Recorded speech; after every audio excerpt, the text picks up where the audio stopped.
Hola, bienvenidos a Asuntos Públicos. El amplio triunfo del Frente Cambiemos en las últimas elecciones legislativas era esperado, pero de igual manera provocó un profundo replanteo y discusión entre las diversas fuerzas políticas que trabajan en la Argentina, porque se trata de la consolidación de un proyecto que ya va a cumplir 2 años, pero que todavía no estaba totalmente afianzado. Mabel, bueno, se habla ya del post-kirchnerismo, el macrismo, hay intentos por caracterizarlo. No es fácil porque es una fuerza nueva. Y también en el seno, digamos, del peronismo barra kirchnerismo se están dando continuos realineamientos, de manera que... Todos los procesos políticos y sus cambios traen inquietud y traen interés en saber qué es lo novedoso. Hay quienes intentan rápidamente, discursivamente, afirmarlo como algo irreversible, se están planteando fechas muy lejanas y bueno, eso es parte de la política, hay que considerarlo así. Lo que hay que plantear es bueno, ver un poquito cómo surge, cómo se produce este triunfo, ese ganar una primera minoría consistente, ¿no? Es un triunfo que consolida, pese a todas las variables que indicaban a comienzos de este año que no iba a ser así. Sin embargo, gana las elecciones en el país Cambiemos, y tras eso aparecen un montón de decisiones y medidas que se intuían, se decían que iban a estar, no tan claramente como empiezan a aparecer, pero esto nos remite a, bueno, justamente la otra fuerza política importante en las últimas décadas en la Argentina, que es el kirchnerismo. Bueno, es decir, ¿qué pasó con el kirchnerismo en estos años? ¿Qué significó? ¿Qué fue? Justamente para entender el presente, nada más que mejor que analizar la historia reciente. Por eso hoy está con nosotros Ana Castellani, coautora junto con Alfredo Pucciarelli de un libro que acaba de aparecer sumamente interesante, es una edición de una cantidad de autores que analizan a fondo los 12 años del kirchnerismo, un periodo en términos históricos largo realmente, que se lo merecía. Y esto es la continuidad de una serie que fue iniciada por Alfredo Pucciarelli con primero los años de Alfonsín, luego los años de Menem, los años de la Alianza y finalmente los años del kirchnerismo. Ana, gracias por estar esta noche con nosotros. Y ustedes comienzan el libro, el primer argumento que se plantea es que el kirchnerismo fue un régimen de hegemonía escindida. ¿Qué quiere decir esto? Buenas noches y gracias por la invitación a los dos. En realidad lo que nosotros planteamos en la introducción del libro es que durante los años del kirchnerismo se conforma en nuestro país un régimen de hegemonía escindida que se caracteriza, su rasgo más descriptivo, es la existencia de 2 proyectos antagónicos, pero que están en una situación de prehegemónica, diríamos los sociólogos. O sea, no han logrado que su mirada particular sobre el modelo social se convierta en la mirada mayoritaria, generalizada y aceptada por el conjunto del país. Entonces, cuando existen sociedades con 2 proyectos tan intensos, más allá de que alguno se ocupe transitoriamente el poder estatal y por ende tenga mayor posibilidad de generalizar sus ideas, cuando existen estos 2 proyectos se habla de un régimen de hegemonía escindida para contraponerlo a lo que sería una hegemonía orgánica, que es cuando existe un solo proyecto claramente hegemonizador del conjunto social. ¿Y cuáles eran los 2 proyectos que convivían allí?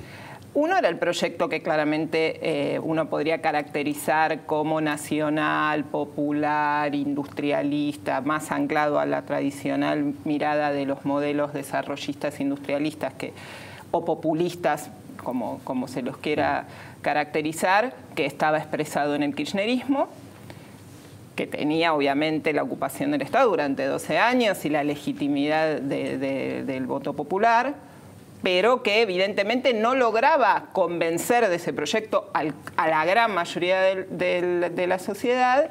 Y otro proyecto que uno podría decir que se cristaliza en el conflicto del campo durante 2008, que es el proyecto que hoy llega al gobierno con la Alianza Cambiemos, que es un proyecto más liberal, republicano, aperturista, que está anclado en otros valores y en otra concepción de lo que es el modelo de desarrollo, que no es nuevo en el sentido de ideas sobre modelo, porque esto ya estuvo presente en la historia argentina del siglo XX, pero que adquiere una forma novedosa y un elenco novedoso que lo conduce, porque claramente el partido más hegemónico dentro de la Alianza Cambiemos es un partido nuevo, posterior a la crisis del 2001. Quiero aprovechar que estás Ana, que es socióloga, es doctora en Ciencias Sociales por la Universidad de Buenos Aires, investigadora independiente del CONICET. Me parece interesante que el término hegemonía es un término que se usa, se desusa, se tironea, se remite a distintas tradiciones teóricas, se usa peyorativamente, se usa para descalificar, se usa positivamente. Me gustaría que pudiéramos en contexto, porque decir hegemonía escindida me parece un término sumamente interesante, un hallazgo realmente de Ana y Alfredo Pucciarelli, que vienen trabajando este tema, porque plantear la idea de empate hegemónico a la vieja manera de Portantiero, decir los empates hegemónicos, es decir, cuando ningún proyecto puede imponerse sobre el otro. Pero ¿qué es este tipo de imposición en el sentido de interpelación y sumatoria? Porque lejos de pensar la hegemonía como una imposición, se trata de un convencimiento, la idea del convencimiento del otro, de generar ideas que integren a distintos sectores. Sí, hegemonía no es lo que se entiende en el sentido común. O sea, ganar una elección no te hace hegemónico, no te convierte en una fuerza hegemónica. O sea, predominar, dominar, ser mayoritario no es la definición conceptual de hegemonía que se trabaja en la teoría gramsciana y en distintos otros autores que la han desplegado.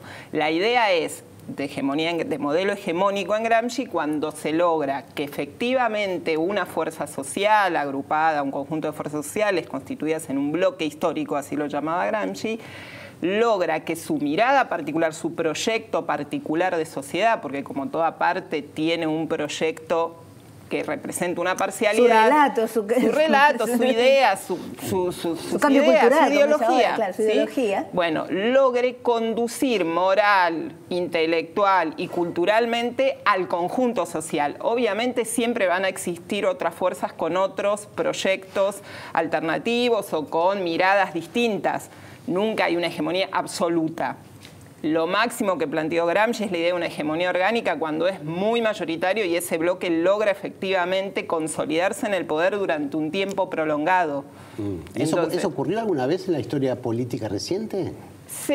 Lo más parecido que uno podría decir a una hegemonía orgánica son los 10 años de gobierno de Carlos Menem, claro, en el sentido de efectivamente conducir con un modelo de cuño más neoliberal, reformista, toda una idea que logra tener un apoyo popular masivo porque deja adentro en ese bloque de poder a dos fuerzas que anteriormente nunca habían estado unidas, que es el gran capital por un lado, en todas sus fracciones, y las grandes mayorías populares que tradicionalmente se encolumnaron en el peronismo. Y estos fenómenos no suelen ser aislados por país, sino que responden también a movimientos regionales o mundiales, ¿no? Porque de alguna manera los nacionalpopulismos que vinieron después del 2001-2002 fueron en América Latina, bueno, fueron muy abundantes, ¿no? O sea, el caso de Argentina, Brasil, Venezuela, Chile, Uruguay, todo un continente, ¿no? Sí, la diferencia me parece del caso argentino, que en este sentido es un caso atípico, digamos, un caso único, es que viene arrastrando, como bien señalaba Mabel, desde la década del 30, de 1930 para acá, distintos tipos de regímenes de recurrente crisis hegemónica. Hubo regímenes de hegemonía por sustitución, un proyecto reemplazando al otro en continuo, otra vetándole los proyectos a la siguiente, digamos. El rasgo característico de la sociedad argentina es que durante décadas, más de 90 años, está discutiendo y haciendo vaivenes profundos entre dos modelos de sociedad, de economía, de país, de desarrollo, llamémoslo como querramos, pero efectivamente se van alternando tanto en gobiernos civiles como en gobiernos militares. O sea, esto ha atravesado distintos periodos de la historia argentina y es nuestra marca distintiva. Y todos los que estudiamos, por ejemplo, procesos de desarrollo, observamos que la trayectoria de desarrollo de nuestro país está asignada por este vaivén, porque vamos para un lado, volvemos para el otro, vamos por una estrategia, vamos para la otra. Cada vez que uno de estos proyectos se hace carne en el Estado, reorienta la política pública en una dirección completamente distinta. Y esos vaivenes, en términos estructurales, lo que van generando son retrocesos y obstáculos muy severos a la posibilidad de construir un proceso de desarrollo sostenido, como han intentado y logrado otras sociedades en el siglo XX, digamos, las escandinavas, las oceánicas, las del sudeste asiático. Claro, hay quienes plantean que estos dos proyectos, en definitiva, ninguno de los dos logran calar hondo en una transformación estructural. En definitiva, la capacidad de veto que tiene cada uno de los grupos que lo encarnan prioritariamente hace que no logren el grupo que asume la conducción del gobierno y, por ende, la conducción del Estado, que no es lo mismo que asumir todo el poder del Estado, logran parcialidades por tiempos y cuando hay cierta bonanza económica, porque una de las cuestiones que aparecen es cuál es la base material sobre la que encarnan esto, porque no es simplemente ideas que encarnan en alguna realización. En los años 90 la idea fuerza fue el parar la inflación. La convertibilidad fue un ancla material muy fuerte que tenía como contrapartida la desocupación de cada vez más crecientes sectores de la sociedad. Pero los que estaban integrados, los que estaban consumiendo, los que tenían anclado el uno a uno, vivían materialmente y esa fue la posibilidad hegemónica, ¿no? Es decir, esto es lo que se discute siempre. Hay dos dimensiones, en realidad son tres, digamos, una estructural, una más político-institucional y una ideológica. Entonces, lograr la hegemonía orgánica implicaría que pudieras alinear efectivamente esas tres dimensiones en lo que vos imaginás como modelo. Pensemos el caso actual del macrismo y el caso inmediatamente anterior, que es el del kirchnerismo. En ambos casos hay un rasgo distintivo, con diferencias obviamente claras, que es que uno gobernó 12 años y otro recién 2, digamos. Nos falta tiempo para ver qué sucede con esto. Pero a grandes rasgos uno diría, sin dudas en términos político-institucionales, lo que se logra es hacer una fuerte apuesta redistributiva, para un lado o para el otro. Digamos, en el kirchnerismo una constante son todas las políticas que buscaron una redistribución progresiva del ingreso, más allá de los logros que se haya tenido, si fueron suficientes o no, no está eso en discusión, digamos. Sí, lo que es indiscutible es que hubo todas políticas de estímulo a la demanda interna que se basaron en darle más ingresos a los sectores sociales más desfavorecidos. ¿Eso se acompañó con cambios político-institucionales para sostenerlos? La verdad, ahí hay varias deudas. Se acompañó con cambios estructurales para evitar la restricción externa, los típicos estrangulamientos de cuello de botella que tiene la economía argentina, ya detectado de la década del 60, y se hizo muy poco, y lo poco que se hizo sobre el tramo final, en el peor momento, digamos, para tratar de llevarlos adelante. Cambios ideológico-culturales, sí, en algunos aspectos sí, pero no lo suficientes como para convertir en carne la idea de la necesidad de continuar con este tipo de modelo. Porque si no, no se entiende cómo hoy vos lográs que un acompañamiento social mayoritario, o por lo menos de una minoría intensa, hacia valores meritocráticos y valores como los que propicia el gobierno actual, en el sentido de la meritocracia como principio de organización de la sociedad, ¿no? Entiéndanme, no como que uno está en contra de la meritocracia dentro de una institución o organización cualquiera, sino que es el principio vertebrador. Que es el que justifica la diferencia social, no es la meritocracia. Sino es el que justifica el que está arriba porque es mejor. Además, desde el punto de vista moral, está todo el debate actual por la corrupción, ¿no? Donde Lilita Carrió, que sacó más del 50%, en la capital viene a representar para muchos sectores medios de esta ciudad esta idea, pero vamos a hablar de esto en el segundo bloque. Bárbaro. Ya volvemos en Asuntos Públicos.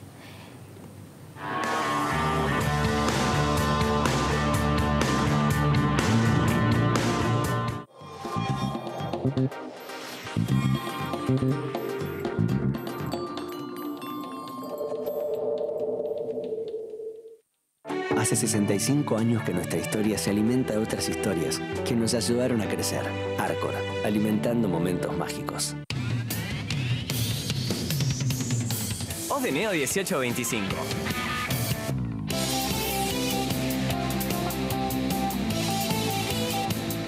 Estamos.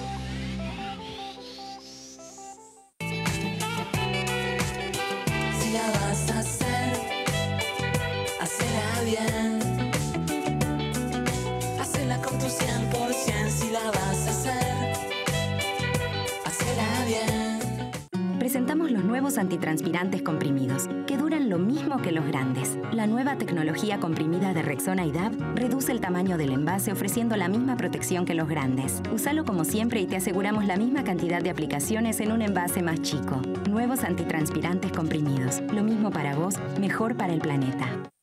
Auspicia este programa Banco Provincia.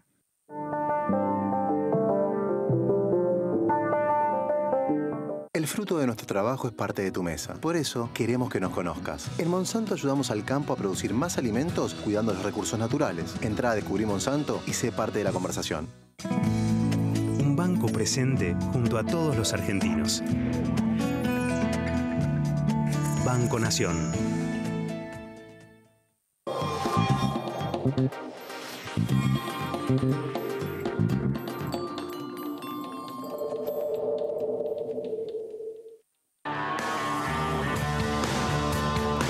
Seguimos en Asuntos Públicos, hoy haciendo foco en la política argentina, en las estructuras, en la historia reciente, hablando con Ana Castellani, coautora de este libro, Los años del kirchnerismo, la disputa hegemónica tras la crisis del orden neoliberal, es el subtítulo.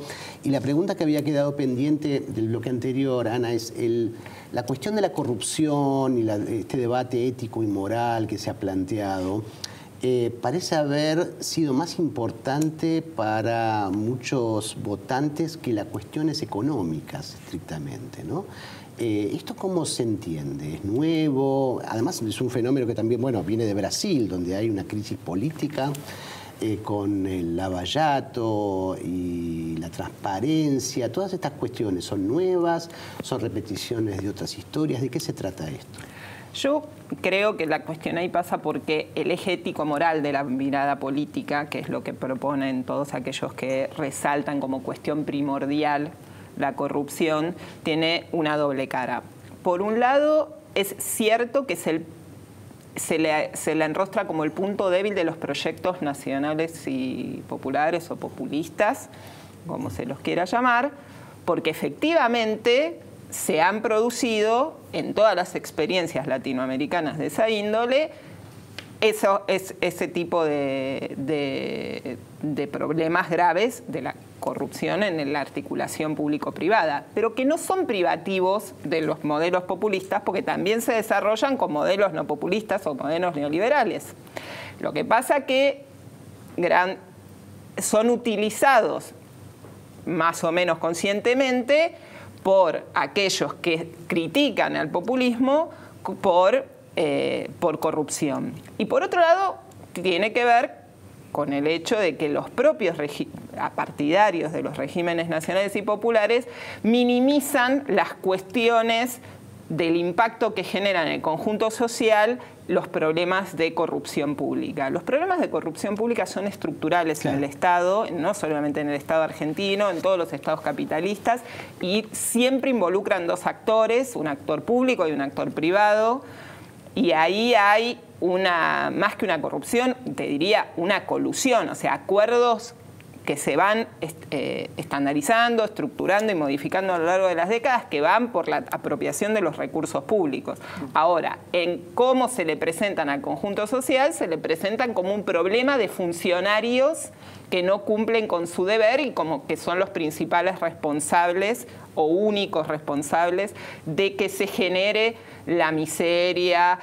Y obviamente las imágenes impactan. Si vos ves un exfuncionario con bolso lleno de dólares, cuando sos un trabajador que a duras penas llega a fin de mes, te queda muy claro, mucho más claro que si ves un papelito que dice que tenés un conjunto de offshore que sirven para eludir o evadir impuestos. Claro. Mucho también, más digamos, claro. Históricamente se sabía la corrupción en los gobiernos militares, ni que hablar, la corrupción en el menemismo, pero mucha gente, la frase común era, bueno, roban pero hacen. Como diciendo, bueno, sabemos que hay corrupción, pero no nos interesa.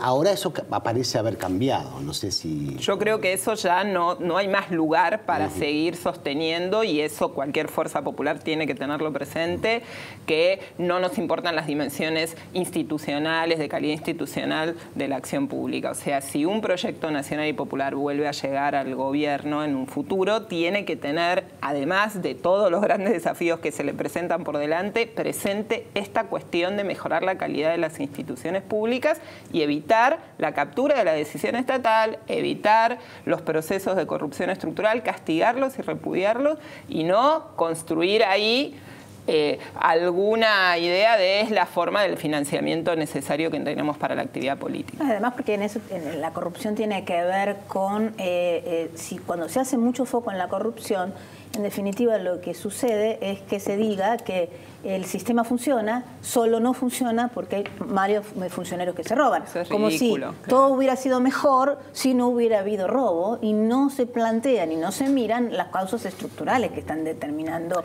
la imposibilidad de esas mejoras que anhela la sociedad. Pero bueno, se las hace posible visualmente. En 2011 se fugaron 24.000 millones de dólares. Eso es severo para el desarrollo de una economía, ¿no? Sí.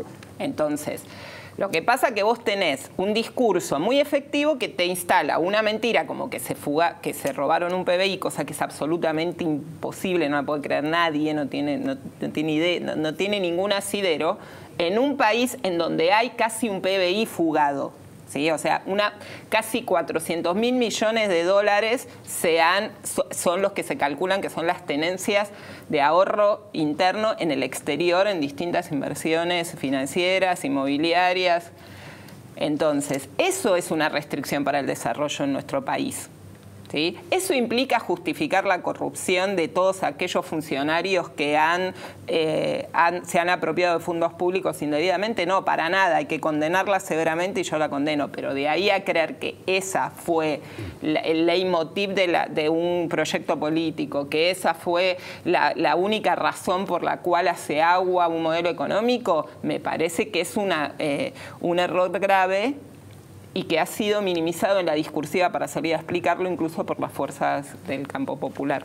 Claro, y ahí, bueno, en esto es interesante, vos que seguís estudiando, además de que Ana estudió los años del kirchnerismo, sigue estudiando los procesos económicos y sociales, está estudiando el presente, y es una experta en el análisis de las élites económicas y políticas, y cuáles son los grupos económicos, su relación con el Estado, y ahora tienen un estudio muy profundo sobre cuál es en la ocupación en los cargos principales del Estado de personas provenientes del sector privado directamente, como pocas veces en la historia. Entonces, me gustaría que me contaras un poco, nos contaras cómo es que ves vos ahora esto y cuál es el proyecto que se está jugando. En los 3 minutos que nos quedan.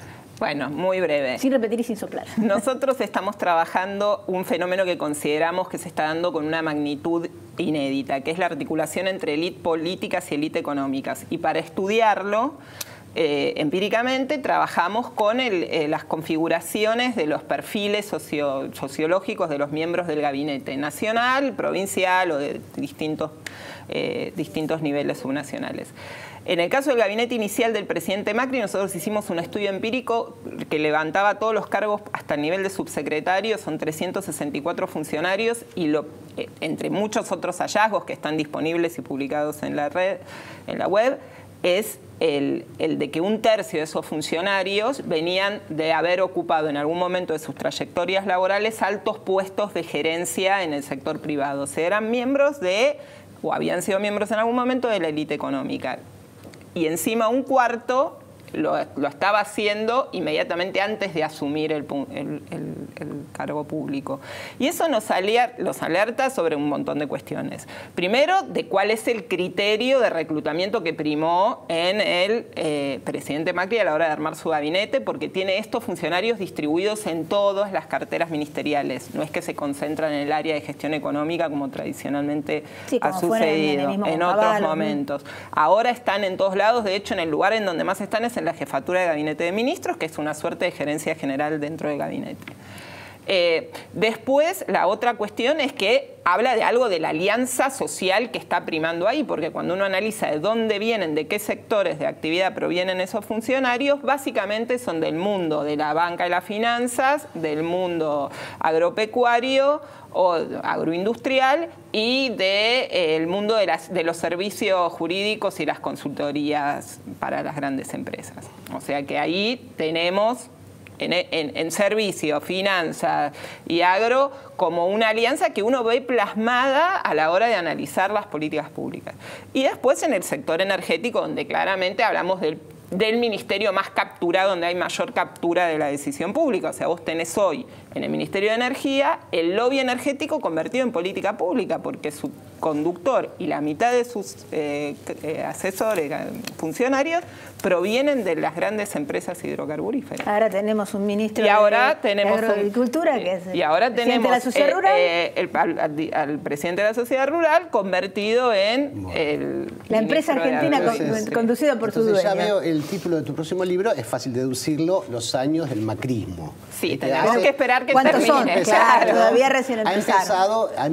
Has empezado a investigar, entonces. Es a todo o nada, dice el presidente, así que veremos. Es ahora o nunca. Así que nunca. veremos si es ahora o nunca, bueno, efectivamente. Vamos a ver los años del macrismo, cómo siguen.